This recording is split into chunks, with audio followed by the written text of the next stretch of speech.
Es mi privilegio poder seguir con este estudio del Evangelio de Juan y hoy vamos a seguir con el capítulo 1 y los versículos por cubrir son los versículos del 6 al 13. Juan capítulo 1, los versículos 6 al 13.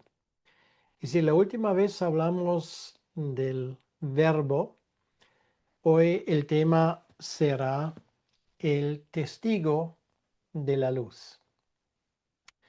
Y vamos a pedirle al Señor que Él nos acompañe en ese tiempo, que Él nos ayude a entender lo que nos quiere transmitir a través de esta porción de la Sagrada Escritura. Nos dimos cuenta la última vez que Juan empieza como el libro de Génesis, empieza al inicio. Y en ese sentido se diferencia de todos los demás, que son tres evangelios, también evangelios sinópticos, que empiezan de una forma muy distinta. Así que vamos a escuchar lo que nos dicen los versículos 6 al 13. Y dice así la palabra de Dios. Hubo un hombre enviado de Dios, el cual se llamaba Juan. Este vino por testimonio para que diese testimonio de la luz, a fin de que todos creyesen por él. Juan no era la luz, sino para que diese testimonio de la luz. Aquella luz verdadera que alumbra a todo hombre venía a este mundo. En el mundo estaba y el mundo por él fue hecho, pero el mundo no le conoció. A los suyos vino y los suyos no le recibieron. Mas a todos los que le recibieron, a los que creen en su nombre, les dio potestad de ser hechos hijos de Dios, los cuales no son engendrados de sangre, ni de voluntad de carne, ni de voluntad de varón, sino de Dios. Hasta aquí la palabra de Dios. Y vamos a pedirle al Señor que Él nos acompañe en ese tiempo y que este estudio sea para nosotros un tiempo de aprendizaje y también de edificación espiritual. Oremos. Gracias, Señor, una vez más por esta posibilidad de escuchar tu palabra. Y te pedimos, Señor, que tú nos ayudes a poder captar lo que nos quieres transmitir. Señor, qué privilegiados somos de tener esa palabra tuya en nuestras manos.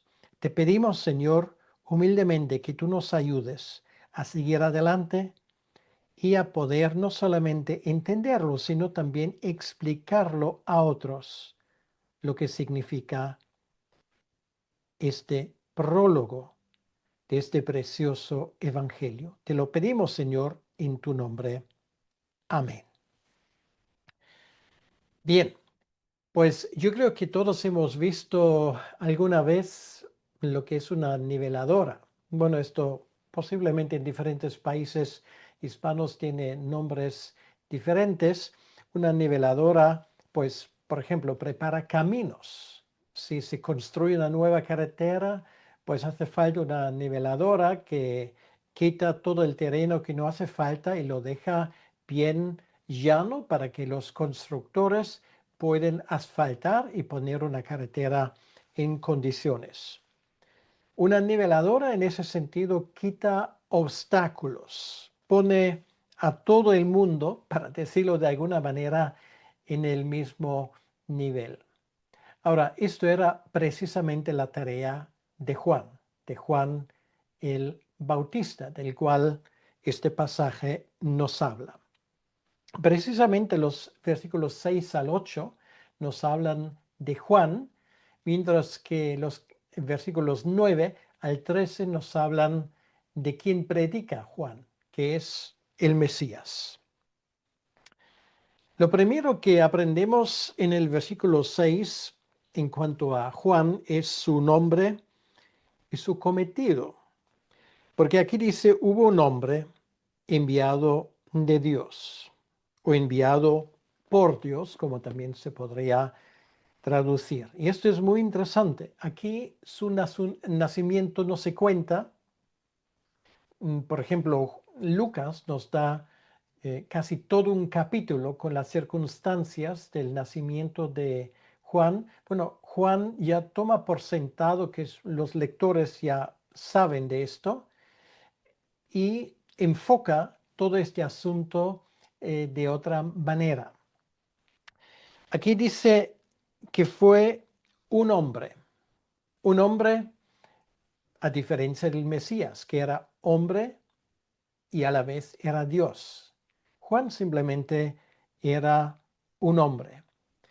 Cuando él nació no había señales en el firmamento, no había un espectáculo estelar como en el caso de Jesucristo, ni vinieron sabios de Oriente. Era un hombre, pero sin embargo, un hombre enviado por Dios. Esto caracterizó su ministerio y caracterizó su vida. Y en ese sentido, Juan era la niveladora de Dios. Pero sabemos de los demás evangelios que Jesucristo le tenía en alta estima. Por ejemplo, en Mateo capítulo 11, en el versículo 11, nuestro Señor, hablando de Juan, da el siguiente testimonio. De cierto os digo, entre los que nacen de mujer no se ha levantado otro mayor que Juan el Bautista, pero el más pequeño en el reino de los cielos será mayor que él. Entonces, sin querer ahora desglosar el significado de este versículo, lo que podemos decir es que, obviamente, según el testimonio de Jesucristo, Juan el Bautista es el más importante de los profetas. Incluso podríamos decir es el último profeta del antiguo pacto. Era el precursor de Jesucristo. El primer profeta que había aparecido en 400 años. Estos 4 siglos que duró el silencio de Dios. Con él se acaba el silencio de Dios. Con él se acaba ese largo espacio de tiempo sin mensaje del Creador. Y mira de qué forma tan espectacular se están acabando. Es curioso aquí el Evangelio de Juan, que obviamente es el discípulo de Juan con el mismo nombre. Aquí estamos hablando de Juan el Bautista. Sé que algunas personas lo siguen confundiendo, pero eran dos personajes distintos. Bien, pues este Juan era el hijo de Zacarías y de Elizabeth, como nos enteramos del Evangelio de Juan. Elizabeth, con todo lo que sabemos, y de nuevo no quiero entrar en detalles, era parienta de María. O sea, quiere decir, Elizabeth y María estaban emparentadas, muy probablemente eran cuñadas. El texto dice, era solo un hombre, no era el Mesías. Y él lo dijo claramente, yo no soy. Yo preparo el camino. Yo hablo de alguien que viene detrás de mí, pero yo no soy el Mesías. Esto es lo que nos dice el versículo 6 y esto me parece muy importante, un hombre enviado por Dios. Quiere decir, él no escogió su ministerio. Dios le mandó. Las circunstancias exactas las desconocemos. Pero ese hombre tenía un propósito y ese hombre era pregonar en toda la comarca que habían llegado los días del Mesías. Era enviado por Dios, lo cual significa que Juan no tenía su propia agenda. Su cometido era proclamar lo que Dios había puesto en su corazón. Su cometido era simplemente ser un siervo útil. Y en este sentido, él no tenía ningún tipo de em, intentos.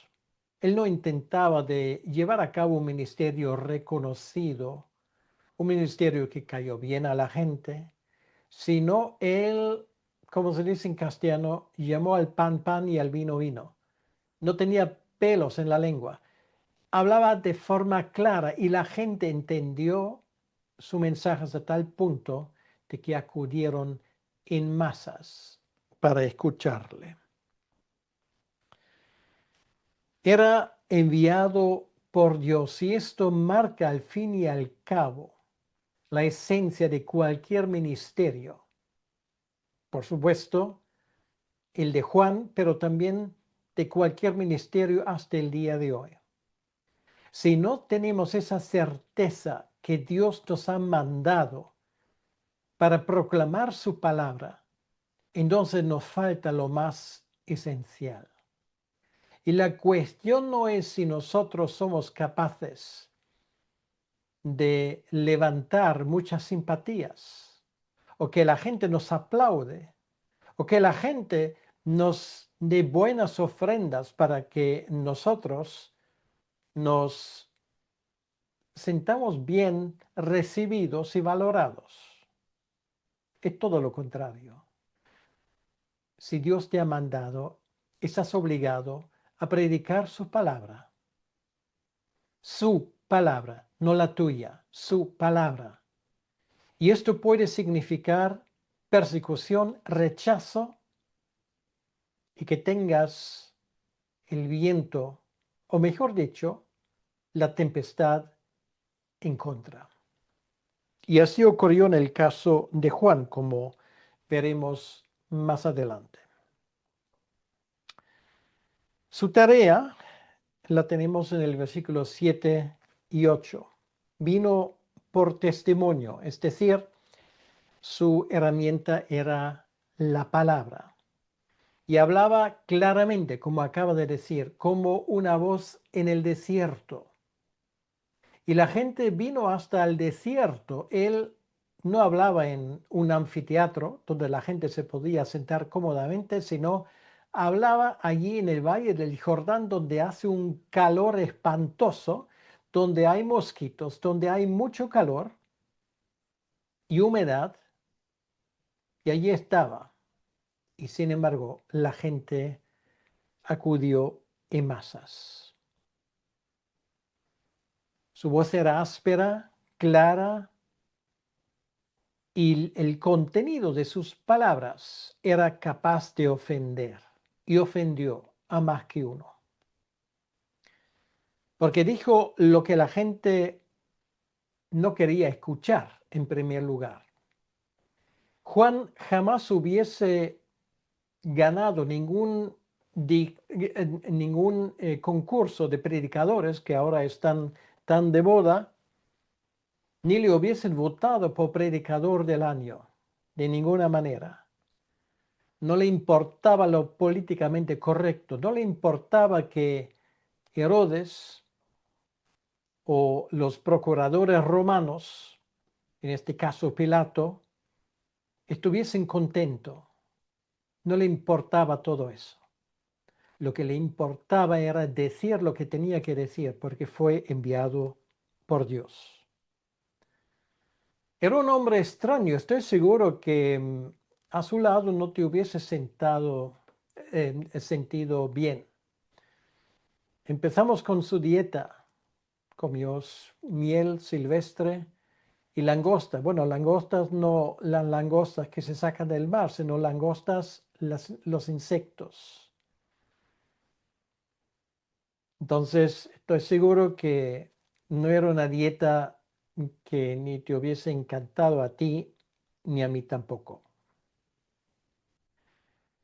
Él llamaba al arrepentimiento y esto implica que él llamaba a la gente pecadores. porque solamente los pecadores tienen que arrepentirse. Esto era un tema que ni hoy ni en aquel entonces gozaba de mucha popularidad, porque a la gente por regla general no les gusta que les llames pecadores. Él implícitamente y explícitamente hablaba del tema y lo dijo bien claro. A dar testimonio público de los pecados era el llamamiento de él.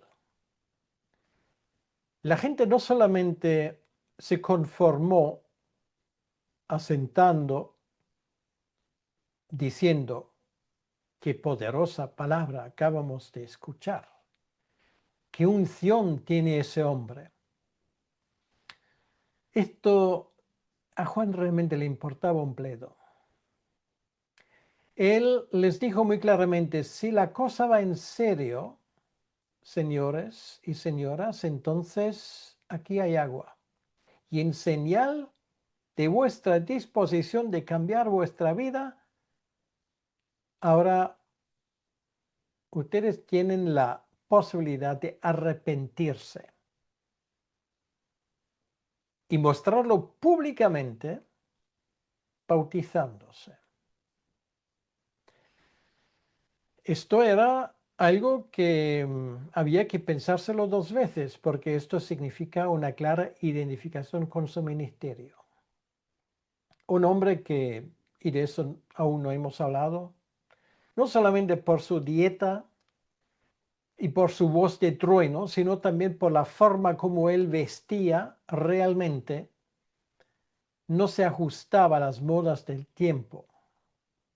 No se gastaba ni un duro en ropa exquisita, sino se vistió como un hippie, como una persona que realmente no prestaba mucha atención a su aspecto exterior. Esto era Juan. Y sin embargo era un hombre enviado por Dios para que diese testimonio de la luz. Esto nos dice este versículo. Y luego vamos a escuchar dentro de un tiempo el contenido de su mensaje. Lo tenemos en Juan 1, 19 al 28. Lo leeremos y lo expondremos en su momento. Por cierto, eso también es nuestra tarea. Hemos visto la luz y debemos de dar testimonio de esta luz.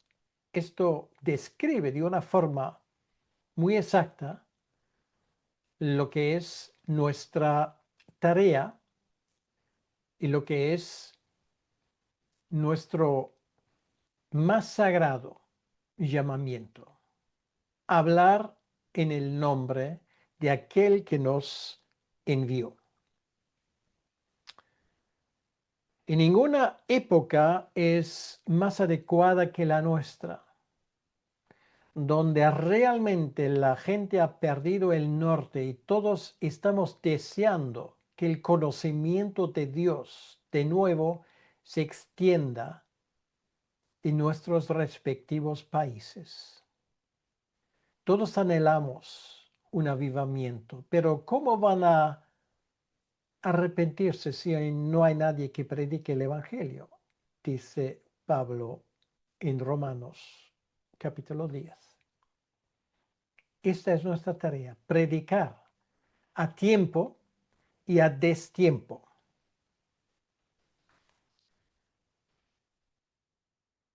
De esto se trata. La idea era que él hablase de lo que había escuchado, de lo que había él visto, lo que él entendió, lo que le tocó. Y efectivamente fue un profeta anunciado por el último profeta del Antiguo Testamento, el penúltimo, si queremos, que era Malaquías. No hace falta, por cierto, que estudies mucho para empezar a proclamar la palabra de Dios. Tampoco hace falta que lo entiendas todo. Hace falta que hables de las cosas que ya has entendido. Simplemente tienes que reflejar la luz que has recibido, nada más. Lo que has entendido, dáselo también a otros. Refleja esa luz que te ha venido de parte de nuestro Señor. Habla de lo que has visto. Realmente es así de sencillo. La diferencia es como la diferencia entre el sol y la luna. Juan no tenía luz propia, él no era la luz, él simplemente reflejaba la luz del sol naciente que en un momento iba a entrar en el escenario de este mundo.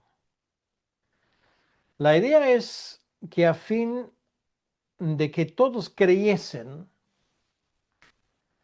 por medio de él tenía que hablar de lo que era lo que Dios quería revelar. Y si la gente no lee la Biblia, nosotros tenemos que hablar de lo que la Biblia dice. Y si la gente no lee la Biblia, pues la gente tiene que escuchar de ti y leer en tu propia vida lo que la Biblia dice. La idea que nos debería rodear por la cabeza no es tengo que tener cuidado para que la gente no se espante, para que la gente no se me vaya, que se espanten y si quieren que se vayan. Esto no es tu preocupación, ni tampoco la mía. Lo que tú y yo tenemos que hacer es proclamar fielmente la palabra de Dios con arrojo, con valentía y con dedicación. Y de esto de Juan podemos aprender un montón. Y no tiene nada que ver tampoco de la forma como hablamos, sino si nuestro testimonio es auténtico. Y el testimonio de Juan era auténtico, a prueba de fuego. Él daba testimonio de la luz y ahora Juan nos dice quién era la luz que él reflejaba. Esto lo tenemos en los versículos 9 al 13. Y obviamente, ¿de quién habló él? Él habló de Jesucristo. Aquí en ese versículo 9 hay 4 verdades concentradas y esto es algo muy típico en Juan. Como veremos, Juan tiene un lenguaje que resume las cosas al máximo. 4 verdades. En primer lugar, el versículo 9 nos dice que Jesús es la luz. De eso escuchamos algo la vez pasada, cuando hablamos del prólogo de Juan propiamente dicho, de los versículos 1 al 5. Y esa luz, tal vez se acuerdan del ejemplo, alumbra un lugar oscuro como es este mundo, que necesita desesperadamente la luz. Y esa luz no tiene que ser grande, pero la luz tiene que estar encendida para que dé su luz y alumbre, para que la gente tenga orientación. Esto es la idea que hay detrás. Primero, Jesucristo es la luz. En segundo lugar, Jesucristo vino a este mundo. ¿Por qué? Bueno, porque este mundo está en tinieblas, reina la maldad y para eso simplemente hay que mirar alrededor nuestro y creo que no hace falta que dé ningún tipo de ejemplo porque todos entendemos perfectamente lo que esto implica. En este mundo reina la maldad, el dominio de una fuerza maligna que se llama Satanás. Y es precisamente el versículo 1 del capítulo 60 de Isaías que dice, levántate, resplandece porque ha venido tu luz y la gloria de Jehová ha nacido sobre ti. Porque he aquí que tinieblas cubrirán la tierra y oscuridad las naciones, mas sobre ti amanecerá Jehová y sobre ti será vista su gloria. En tercer lugar, nos damos cuenta que Jesucristo es la luz verdadera. Es decir, también hay luces que engañan. Hay luces que brillan. De hecho, hasta Satanás es capaz de disfrazarse de ángel de luz. Hay que diferenciar entre las luces.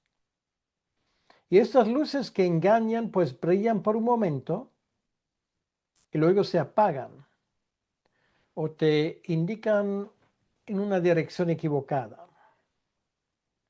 El mundo está lleno de ellas. Y la cuarta verdad que aprendemos de ese versículo 9 es Jesucristo alumbra a todo hombre. Quiere decir, no hay acepción de personas. Son ricos, pobres, blancos y negros, personas en posiciones de gran responsabilidad y otros que nadie se entera ni siquiera que existan. De varios trasfondos, de varias nacionalidades. Jesucristo alumbra a todo hombre porque todo hombre necesita esa luz de parte de Dios. Es una luz que no se apaga y que nos dirige por el buen camino, el camino de la cruz. Sí, un camino a veces difícil de andar, un camino a veces que va muy cuesta arriba, pero al fin y al cabo es el camino que nos lleva a la patria celestial. Y a esas alturas uno podría pensar, ay, mira, qué bonito todo eso, qué alegría. Pero ahora Juan, el evangelista Juan, el que escribe este evangelio, con una distancia de unos 30 y pico años, habla de algo muy triste. Porque si nosotros creemos por un momento que la gente con agrado aceptaba la luz, nos equivocamos y todos sabemos que no fue así. Por cierto, no es así hasta el día de hoy. El versículo 10 nos dice que Él estaba en el mundo desde el inicio, estaba en el mundo. Y así nos dice el profeta Miqueas en el capítulo 5, en el versículo 2 de su profecía, esa profecía famosa que normalmente escuchamos cada vez que se acerca la Navidad. Dice, pero tú, Belén Efrata, pequeña para estar entre las familias de Judá, de ti me saldrá el que será Señor en Israel. Y ahora viene, y sus salidas son desde el principio, desde los días de la eternidad, lo cual quiere decir que no era un extraño, no era un desconocido, no era la primera vez que él andaba sobre la faz de la tierra, la primera vez lo hizo en el paraíso, cuando se acabó el primer día de la creación de Adán y Eva, y él quería ir al encuentro de ellos. No era un extraño, no era un extraterrestre. Había creado ese mundo, como Juan nos lo ha explicado con tanta claridad, y desde el inicio estaba en ese mundo, no de una forma encarnada, sino en una forma de teofanía, que es una apariencia humana de Dios. Lo vemos en muchos sitios. Y finalmente, Él tomó forma de siervo, asumió una naturaleza humana. Esto nunca lo había hecho. Esto fue la primera vez que ocurre que Dios el Hijo no solamente aparece, sino además ahora asume una naturaleza humana. Él que había creado el mundo. El mundo por él fue hecho, dice el versículo. Este mundo, todo lo que nos rodea, es suyo. Él es el dueño. De hecho, él volvió, para decirlo así, a su propia casa, a su pueblo, a su ciudad, su familia, la gente que él había creado. ¿Y qué pasa? Los suyos le dan con la puerta en las narices. Esto es como nosotros le hemos agradecido el detalle. Imagínate que estás fuera 3 semanas, 4 semanas en un viaje y vuelves a tu casa donde está tu familia, tus hijos, tu esposa o tu esposo, y abre la puerta, pasas por esa puerta y la gente ni se inmuta. Los niños siguen viendo la televisión, la esposa no ni te mira, sigue cocinando ahí en la cocina. Perdón que yo use esos estereotipos tan patriarcales, como dicen hoy en día. Y ni el perro te hace ni caso. ¿Cómo te sentirías? Mal, me imagino. Mal. Y esto es exactamente lo que pasó cuando Jesucristo vino a lo suyo. Los suyos no le acogieron, ni le dieron la bienvenida, ni se alegraban. Por lo menos no la gran mayoría.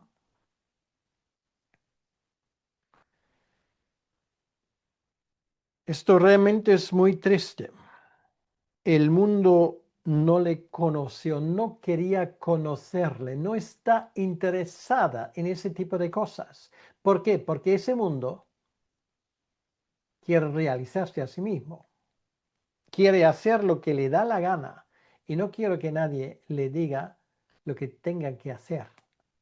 Sí, la gente se vuelve muy religiosa a veces, pero siempre que nadie les diga lo que tengan que hacer.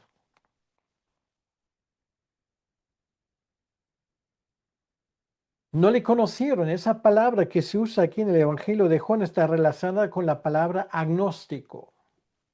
Alguien que no conoce a Dios y además dice no saber si existe. Es como si el arquitecto de tu casa viene a tu casa y debería saber que es el arquitecto y dice, bueno, si esta casa tiene arquitecto, no, pues no lo sé. Igual se hizo por combustión espontánea. Qué absurdo. Pero esto era la situación, era absurda realmente. El Dios que ha creado todo esto viene a los suyos pues les importa un pimiento. Increíble, realmente, si nos damos cuenta de esto.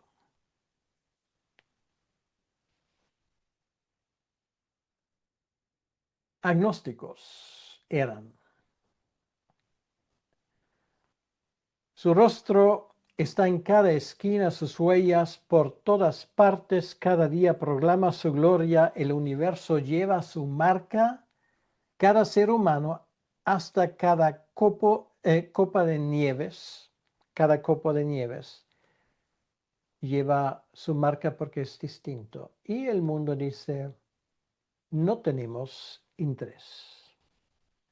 La estructura del microcosmos, la estructura del macrocosmos llevan sus huellas, hablan de una inteligencia que sobrepasa todo lo imaginable, viene a ese mundo en una forma humana, da amplia prueba de su divinidad y la gente simplemente no tiene interés. El mundo dice que no le conoce. Y como no le conocen, como dice el versículo 11, ni le reciben. No hay sitio para él en ningún sitio. No tiene casa propia, no le preparan ningún palacio. Desde luego, Herodes es el último que quiere nada que ver con este hombre. De hecho, quería matarle, como bien sabemos. Realmente ese mundo sigue en plan de rutina diaria. No hay sitio para él. No entra en los esquemas de pensamiento de este mundo. Por cierto, no entra hasta el día de hoy. Lo notamos cuando este mundo celebra la Navidad. Bueno, celebran no sé qué, la fiesta de las luces, celebran la fiesta del amor, la fiesta de no sé qué, y se olvidan completamente de aquel que tiene cumpleaños y que es el origen de esa fiesta. Solamente un ser humano completamente retorcido en su pensamiento es capaz de algo así. Y así nos va a las grandes catedrales. Aquí en Europa y en otros sitios están vacías. Muchos de aquellos que se llaman sus ministros ni le conocen ni hablan en su nombre, ni jamás le han conocido, ni tienen el más mínimo interés en conocerle. Porque sobre todo no se le recibe en muchos corazones, incluso de aquellos que se llaman cristianos. Él queda fuera, simplemente.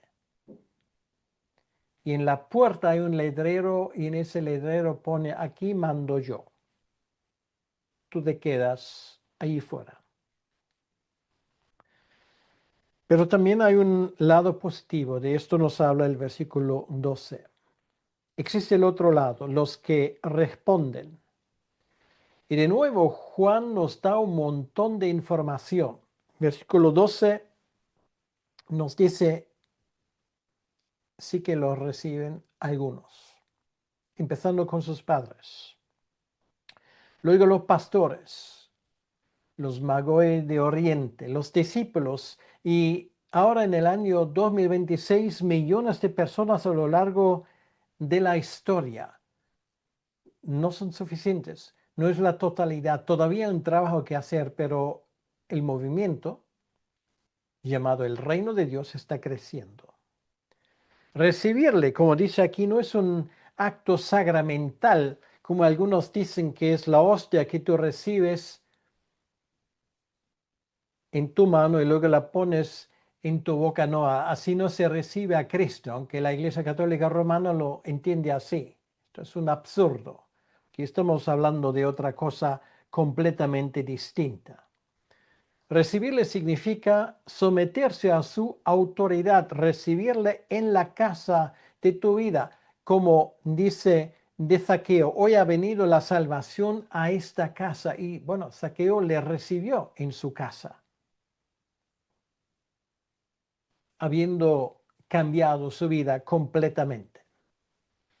Recibirle significa confiar en él, convertirse a Cristo y convertirle a Él en la única esperanza de nuestra vida. No tenemos otro sitio a donde ir, ni otra autoridad a donde acudir, ni otro rey que reconocer. Pues esa gente, de los cuales dice: más a todos los que le recibieron, a los que creen en su nombre, les dio potestad de ser hechos hijos de Dios. Ahora, esto es muy interesante. Ahora las chozas se convierten en palacios, los mendigos en hijos del rey. Se cumplirán las palabras del Salmo 23, 5 y 6. Y son palabras tan bonitas que voy a leerlo, porque esto habla de aquello que le recibieron. Aderezas mesa delante de mí, en presencia de mis angustiadores, unges mi cabeza con aceite, mi copa está rebosando. Ciertamente el bien y la misericordia me seguirán todos los días de mi vida. Ahora, tenemos derecho. Aquí dice: les dio potestad. También se podría decir: les dio el derecho, que ese derecho nos lo otorga Él. Nos da el derecho de ser hechos hijos de Dios. Tenemos derecho de ser familiares, de convertirnos en sus familias, de sentarnos en su mesa y morar en su casa por largos días, quiere decir toda la eternidad. Ya no somos invitados, no tenemos que salir en algún momento. Eso de forma inmerecida y completamente gratuita. Pero aprendemos en estos versículos también lo que esto no es nuestra obra. Dice el versículo 12, les dio potestad de ser hechos hijos de Dios. Quiere decir que es Él que los hace nacer de nuevo. La palabra es engendrado. De la misma manera como no elegimos nacer, esa palabra nos dice que nosotros tampoco elegimos convertirnos en hijos de Dios. No tomamos la decisión, aunque 100,000 veces decimos yo tomé la decisión. No, Dios toma la iniciativa, porque si Dios no toma la iniciativa, a ti ni siquiera se te ocurra. Y de la misma manera como naciste en una fecha determinada, ahora Dios te hace nacer espiritualmente de nuevo. Tú no elegiste ser nacido, tú no elegiste nacer, tú no elegiste nacer de nuevo. La iniciativa parte de Dios, es Dios obrando. Y para que no haya malentendidos, Juan lo desglosa claramente. Es una obra divina, no es por herencia. No son engendrados de sangre, es decir, no, se hereda esto de ser hijo de Dios. Era el problema de los judíos, por ser hijos de Abraham. Eso de por sí no sirve para nada. No porque has tenido padres creyentes, no porque has nacido en España, en Alemania, en Estados Unidos o donde sea. No por herencia o tradición. Tampoco es por inclinación. El nacer de nuevo no lo llevamos en los genes. No hay nada en nuestra naturaleza que nos empuje a entregar nuestra vida a Dios. No hay gente más abierta que otros, más religiosos, tal vez eso sí. Pero el corazón humano es el obstáculo infranqueable a menos que Dios tome la iniciativa. No hay nada en nosotros que por naturaleza se inclina hacia Dios, todo lo contrario. Todo en nuestro ser se revela. Y seguimos en nuestros pecados y en nuestra miseria a menos que Dios permite que penetre la luz de su salvación y nos ilumine. Por eso estamos orando por la conversión de otros, porque si eso dependiese de la decisión de una persona, pues nosotros usaríamos los argumentos mejores y esto les convertiría, les convencería. Pero no es así. Oramos porque sabemos que hace falta una obra sobrenatural de parte de Dios para que una persona llegue al conocimiento de Jesucristo. No hay nada en nosotros que por naturaleza se incline hacia Dios. Y no es por voluntad propia, dice el versículo 13 al final, voluntad de varón, dice aquí. Nadie puede tomar esa decisión de ser cristiano a menos que Dios haga su obra previa en nuestra vida. Por eso oramos, porque no podemos convertir a nadie, ni nadie se puede convertir, es Dios quien lo hace, a Él sea toda la gloria. Y esto es una verdad que mucha gente no quiere aceptar, ni tampoco muchos evangélicos. Tiene que ver con nuestra completa corrupción interior, que ni siquiera buscamos a Dios, como Pablo dice en Romanos capítulo 3. Todo esto tenemos en estos versículos del 6 al 13 y nos dan, para decirlo así, el prefacio de un evangelio precioso que realmente nos enseña muchísimo sobre nosotros y nos enseña muchísimo sobre quién es nuestro Dios. Ahora yo te animo a que dejes que esas verdades penetren tu vida y te cambien. Y te espero para más estudios. Vamos a orar. Señor, gracias te damos una vez más en este día porque tú estás entre nosotros y te damos las gracias, Señor, por todas las cosas que hemos podido hablar hoy y estudiar hoy. Pedimos que esas verdades nos transformen en personas que te busquen a ti sobre todas las cosas.